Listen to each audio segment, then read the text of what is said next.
Oi, pessoal, tudo bem? Prazer, eu sou a Mariana e eu estou aqui nesta aula com vocês para dar o nosso revisão prático da etapa 2 do nosso Journey Backend. Nesta aula, a gente vai praticar como criar a nossa primeira API REST na plataforma Node.js. Vamos nessa? Beleza. Mas antes da gente começar a codificar, eu preciso que vocês entendam alguns conceitos importantes e relembrem alguns conteúdos já ensinados por vocês, para que assim a gente possa aplicar de forma bem prática dentro do nosso código. E para a gente começar, nada melhor do que entender sobre a API REST. A API REST pode ser dividida em dois nomes muito importantes. O primeiro deles é a API, como vocês já conheceram na etapa anterior. A API é nada mais do que um modelo de conexões entre sistemas.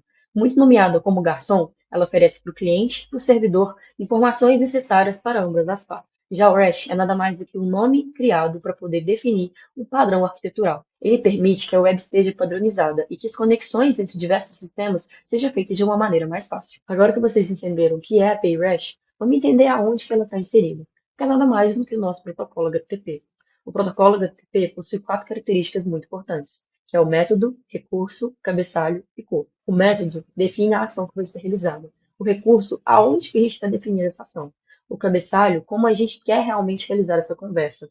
Já o corpo, a transmissão dessas informações. Ok, com a API REST definida e com os protocolos HTTP na cabeça, a gente consegue, enfim, visualizar o que é a API REST, que é nada mais do que métodos que definem as nossas ações com recursos padronizados, ou seja, com os mesmos nomes que definem as entidades da nossa aplicação. Tá, mas antes de partir para o código, eu preciso relembrar vocês alguns conceitos do HTTP dentro do Node.js e do próprio Express. O HTTP dentro do Node já possui um método à parte que realiza todas essas funções para a gente. Só que isso é de uma maneira um pouco mais verbosa e não é tanto abstrata quanto o Express. Por isso que a gente vai adotar esse pacote utilizado pelo Node.js. Ok, mas o que é o Express? O Express é nada mais do que um framework minimalista sendo instalado por um pacote de terceiros do Node.js, sendo necessária essa instalação externa a ele. Ele utiliza dois padrões de design muito conhecidos, o Chain of Responsibility e o Front Control. Mas o que são eles? O primeiro se trata das requisições que são tratadas ou repassadas. São os middlewares que a gente utiliza dentro do Express. Ou seja, a gente pode ter uma requisição que vai ser tratada naquele momento ou ser passada para a próxima caso não atenda às circunstâncias desejadas. Já o segundo se trata do nosso app, que é nada mais do que essa única instância que a gente utiliza dentro do Express para definir toda a aplicação. Na prática, vocês vão entender melhor. Beleza, agora eu acho que vocês sabem tudo necessário para a gente poder partir para a nossa prática. O Node é nada mais do que uma plataforma que utiliza JavaScript. E para isso a gente precisa criar o nosso primeiro arquivo que vai comandar isso tudo. Como já conhecido por vocês, a gente precisa criar o nosso primeiro arquivo JS, sendo ele que vai comandar toda a nossa aplicação. Como a gente vai gerar somente uma aplicação de back-end para APIs, a gente vai criar um único arquivo, chamado API.js. E para a gente poder dar início à sua codificação, a gente precisa instalar o Express e importar ele. Como o Express é um dos módulos terceiros que a gente pode ter na nossa aplicação, a gente precisa do package.json, que vai ser o nosso arquivo que vai gerenciar todos os pacotes e dependências instalados. E para a gente poder fazer essa instalação, a gente vai no terminal e vai dar o seguinte comando, npm init-y. Ele vai instalar o nosso package.json com as configurações padrões. E a partir disso, a gente já tem um arquivo configurado para poder conseguir trabalhar. Com isso em mãos, podemos em si fazer a instalação do Express, que vai instalar esse pacote, tanto como a inicialização do Node Modules dentro da nossa pasta de aplicação. Se verificarmos dentro do package.json, a gente vai ver que o Express foi instalado com sucesso na versão correspondente ao nosso Node.js. Enfim, a gente pode começar o nosso código fazendo a instância do Express. É nada mais do que uma constante que vai chamar esse pacote de terceiro para a nossa aplicação principal. Com ela chamada enfim, a gente pode fazer a importação do Express e fazer a nossa instância, que vai ser o nosso app, que vai ser utilizado em todas as nossas rotas, em tudo na nossa aplicação. Com a importação e com a instância do Express feita, a gente pode começar a nossa aplicação.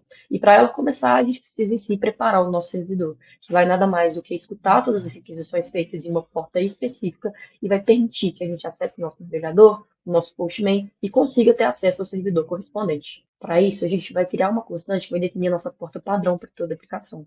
Nesse caso, foi a 3000. Posteriormente a isso, a gente vai inicializar o nosso servidor, fazendo e utilizando nossa instância app e escutando a cada momento se o servidor está rodando na porta 3000 correspondente. E para poder rodar essa aplicação que fique sempre assistida, sem precisar reinicializar o servidor a todo momento, eu vou utilizar o pacote Nodemon, que eu acabei de instalar através do comando npm install Nodemon, e coloquei ele aqui dentro do meu script do package.json.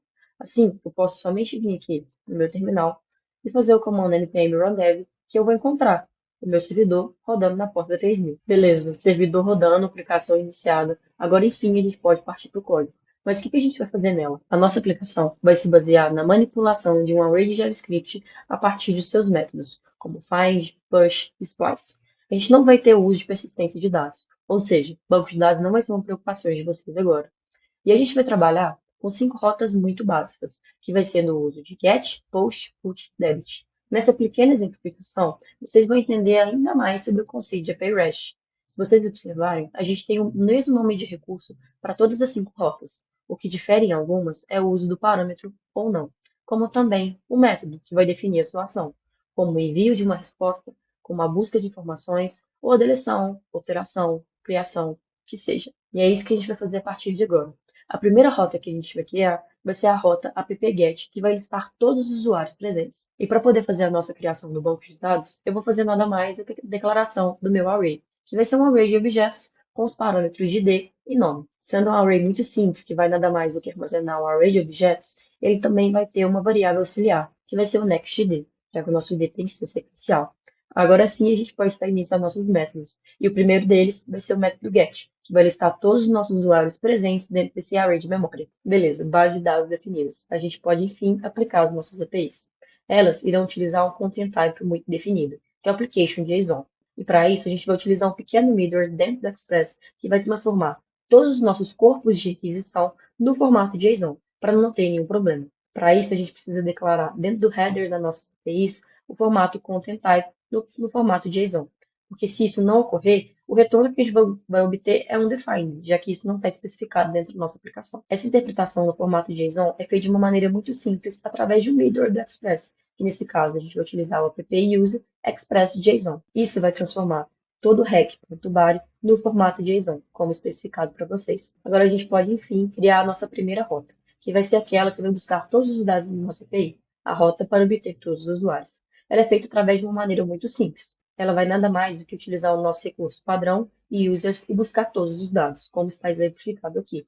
Ela também vai utilizar um callback muito simples, somente com 2 parâmetros, o de requisição e o de resposta. A requisição ela é obtida através da nossa API, como, por exemplo, informações como o recurso, o método, o corpo, o header, que a gente vai utilizar até mesmo para outras APIs que a gente vai criar aqui ainda nessa aula.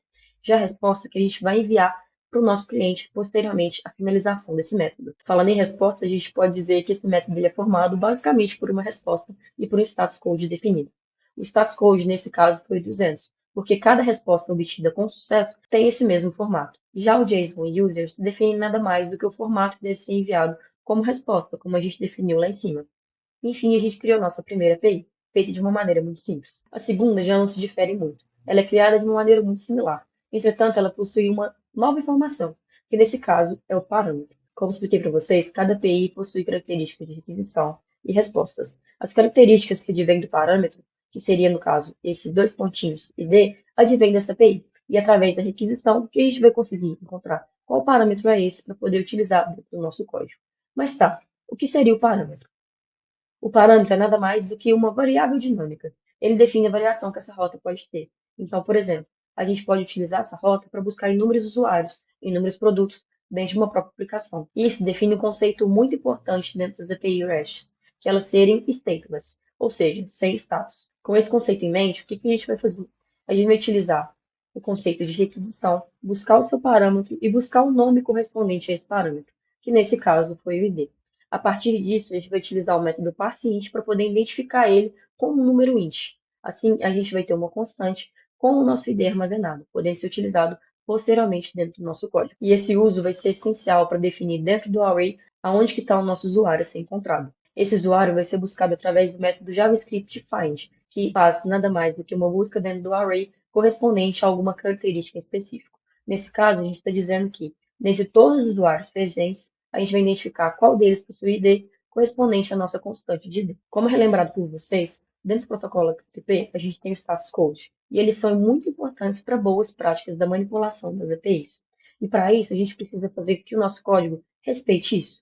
Como a gente fez uma busca de usuário, isso pode obter resultados de sucesso ou não. Quando a gente identificar uma resposta que não foi de sucesso, a gente precisa também alertar. Por isso, a gente vai identificar. Caso eu não encontrei esse usuário, eu vou enviar uma resposta de status code 404 com a mensagem: esse usuário não foi encontrado. Assim, a gente tem a implementação de boas práticas dentro do nosso código, podendo, enfim, finalizar e enviar uma resposta de status code de 200 com o nosso usuário que foi encontrado. Temos, enfim, as duas rotas GET que foram estipuladas para essa aula de hoje. Agora vamos criar o nosso primeiro usuário, certo? Como estipulado pelos padrões da PayRest, a gente vai utilizar o mesmo recurso para o post. Nesse caso, novamente, vai ser o barra users. O que a gente vai diferenciar é o método utilizado, que neste caso vai ser o post. Os padrões de requisição e resposta mantêm-se o mesmo, já que para esse post a gente vai utilizar ambos para poder fazer a nossa criação. E para fazer a parte essencial do post, que é enviar dados, a gente precisa buscar através do nosso parâmetro de body, dentro do nosso protocolo, o nome que a gente está buscando inserir. E a partir disso, a gente vai utilizar o nosso conceito de requisição, buscando dentro do body o conceito de nome. Entretanto, como eu disse, não basta criar o nome, eu tenho que verificar se está tudo certo. Porque se eu não definir esse nome da maneira correta, vai acabar dando um erro dentro da minha aplicação e o usuário vai ficar sem entender. Ou seja, se esse nome não for identificado, eu vou retornar também o status code de 400, dizendo que o nome é obrigatório. Diferente do primeiro, eu vou utilizar o status code 400 e não 404.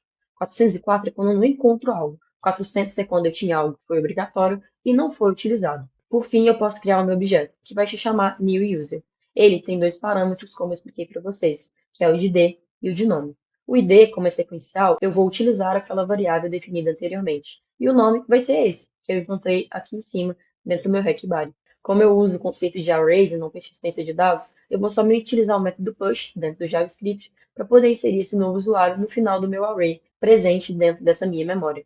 Por fim, eu vou ter o método post finalizado, enviando o status code 201 e esse novo usuário. O status code 201 ele é utilizado para quando é criado um novo recurso, e não só em si uma resposta de sucesso. Agora, para a gente poder realizar nossas alterações dentro do PayRest, eu vou utilizar conceitos similares ao post e ao get. Se vocês se lembram, no get que eu busco somente um usuário, eu utilizo o parâmetro id, que é criado dentro do meu query string, ou seja, dentro da minha rota, da minha URL, e que vai identificar, através da minha requisição, se eu tenho esse parâmetro para poder buscar dentro do meu array de usuários.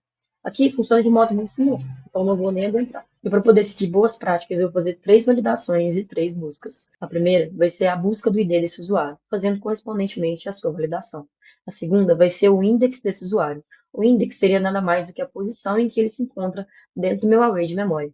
Por fim, seria o nome, que vai ser alterado posteriormente à requisição do meu corpo. Como no get, eu vou fazer a minha mesma função. Eu vou buscar o ID do usuário através do meu parâmetro de ID, eu vou encontrar esse usuário através do método find e vou identificar. Se eu encontrei ele, eu continuo seguindo o meu código. Se não, eu paro dentro da minha validação e envio um erro 404 dizendo que esse usuário não foi encontrado. A segunda validação a ser feita é, beleza que eu encontrei esse usuário, mas e seu índice? Para isso, eu vou utilizar o método usersFindIndex e vou encontrar qual que é o índice desse usuário. Se esse índice tiver o valor igual a -1, eu vou enviar um erro 404 dizendo que esse usuário não foi encontrado. Agora, de modo muito similar com o método post, eu vou encontrar o meu nome, que vai ser feito através da minha busca dentro do meu body. Se esse nome foi encontrado, se ele foi feito de maneira correta, já que ele é obrigatório, eu vou poder, enfim, atualizar o meu usuário. E esse usuário vai ser atualizado através do índice encontrado anteriormente. Ele vai acessar essa posição e trocar o nome pelo nome atual. Por fim, eu vou enviar uma resposta de 200, já que eu tive essa atualização feita de maneira correta.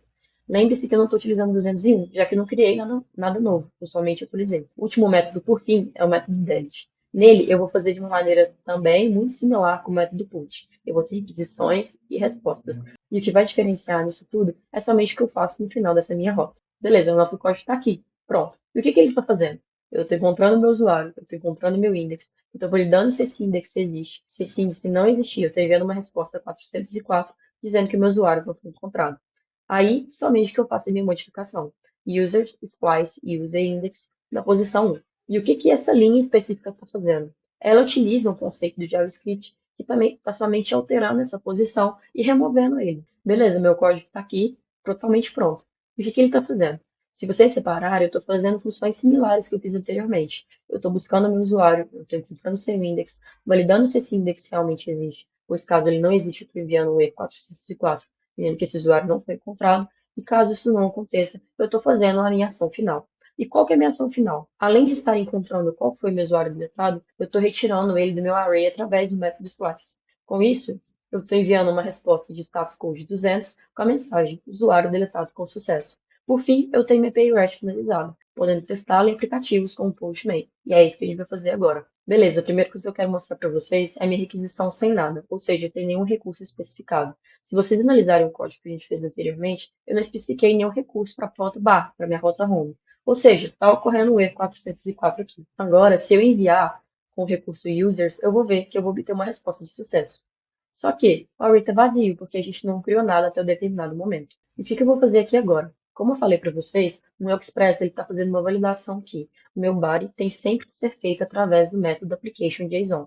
E eu tenho que declarar aqui no meu header essa definição. Para isso, eu acabei de acrescentar aqui o meu content type no formato application.json. Dessa maneira, o meu body sempre vai estar neste formato, não causando problemas com a minha aplicação atual. As próximas duas alterações a serem feitas é o meu método, que trocou de get para post, e também vim aqui no meu campo de body. Aqui eu vou definir no formato raw o meu tipo de formato JSON. Posteriormente a isso, eu posso realizar a minha requisição, que vai dar tudo certo. Ou seja, eu criei o meu primeiro usuário com o ID1 e nome Mariana. Já que eu fiz a criação do meu primeiro usuário, eu posso encontrar utilizando o parâmetro 1, já que eu sei qual que é o ID dele, utilizando aquele conceito de parâmetro que eu expliquei para vocês. Eu vou rodar aqui novamente, eu troquei o meu método para get e fiz essa troca aqui no meu parâmetro. Obtive resposta 200 com o meu usuário encontrado. Minha quarta rota a ser testada é a minha rota put, que vai fazer uma alteração de dados dentro do meu array de memória. E o que ele vai fazer? Eu alterei aqui o meu método para put, mantive o meu parâmetro 1 e vim aqui no body, já que ele vai ter que enviar essa requisição. Agora eu alterei meu nome, coloquei meu nome completo. Enviando essa requisição, eu vou obter uma resposta de 200, dizendo que eu tenho o meu usuário de D1 com o nome Mariana Almeida alterado. Por fim, só para modos de exemplificação, eu vou rodar o nosso método que vai listar todos os usuários. E vocês vão ver a resposta dos 200 com os meus usuários presentes aqui. Agora eu vou realizar a deleção e mostrar que essa informação vai desaparecer na próxima vez que a gente rodar o get. Para isso, eu teria meu método Padelete, coloquei meu parâmetro e vou rodar. Obtive a resposta, usuário deletado com sucesso, e enviei também qual usuário que foi deletado, que nesse caso foi o usuário de D1 com o nome Mariano Almeida. Consultando meu get novamente, eu vou obter nenhuma resposta, já que não tenho nenhum usuário mais dentro do meu array de dados. Enfim, é isso, a gente mexeu com os principais conceitos e relembrou algumas coisas já utilizadas por vocês no hands-on anterior. Aqui é só uma introdução bem básica do que vocês vão ver. A gente poderia melhorar muito esse código, acrescentando conceitos como MVC, que vocês vão ver pelo vídeo do Arthur, posteriormente a esse. Lá vocês vão dividir essa API.js em alguns arquivos, que vão ser necessários para poder fazer uma boa prática dentro do seu código e poder escalabilizar isso melhor quando forem grandes projetos. É isso. Qualquer dúvida é só me procurar. Estou aqui para poder ajudar vocês.